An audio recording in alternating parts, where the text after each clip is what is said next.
And now it's time to read the next chapter of Leroy Ninker Saddles Up. Remember last time we read, Maybelline went one way and Leroy Ninker went the other. And I don't know if they're going to find each other. Let's see what happens today. Chapter 8. Leroy stood in a patch of mud. He looked down at his socks. They were very dirty. He looked up at the sky. He watched as the rain slowed to a trickle. The thunder grumbled and rumbled and then slunk away. The last raindrop fell. The world became very quiet.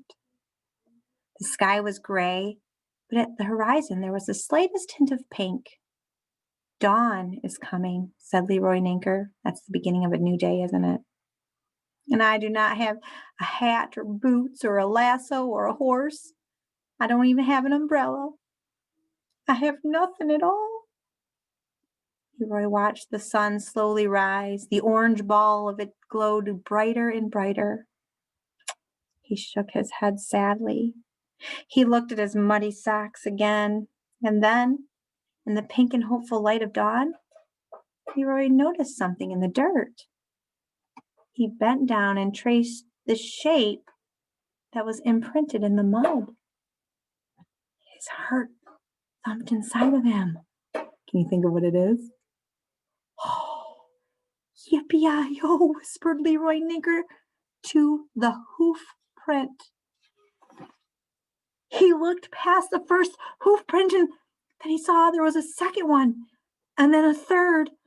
Maybelline! Shouted Leroy Ninker. He followed the hoof prints. He started to run. He may not have had a hat or a lasso or boots, but he was tracking a horse. His horse. Maybelline was out there somewhere, and a cowboy named Leroy Ninker would find her. The horse was, indeed, out there somewhere.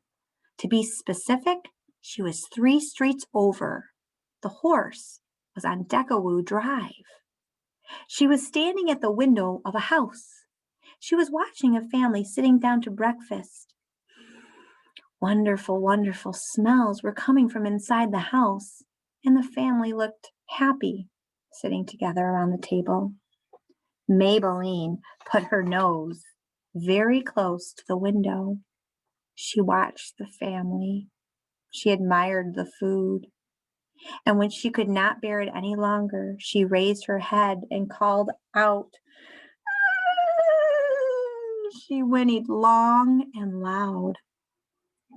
For those friends who have seen the Mercy Watson series, we know who those people are, don't we? Let's keep reading. Leroy Ninker was following the hoof prints when he heard a sound that made him stop in his tracks. Leroy held himself very still. He listened. He heard birdsong and the low hum of a train. He heard the whoosh of car tires on the wet pavement. And then he heard that beautiful, singular noise. A whinny. A horse. His horse. Maybelline. Leroy ran in the direction of the whinny. Maybelline, he called out. I am on my way. He leaped over a bush and he ran around a bicycle and he climbed over a fence and into a backyard. And there was Maybelline. She was standing and looking in the window of a house. Maybelline, shouted Leroy. The horse turned and looked at him. She twisted her ears left and right. Both ears trembled hopefully. It was obvious that she was waiting for some beautiful words. Leroy's throat felt tight. He smiled and spread his arms wide. Horse in my heart, he called out, most wondrous, most glorious of all horses, I have missed you so.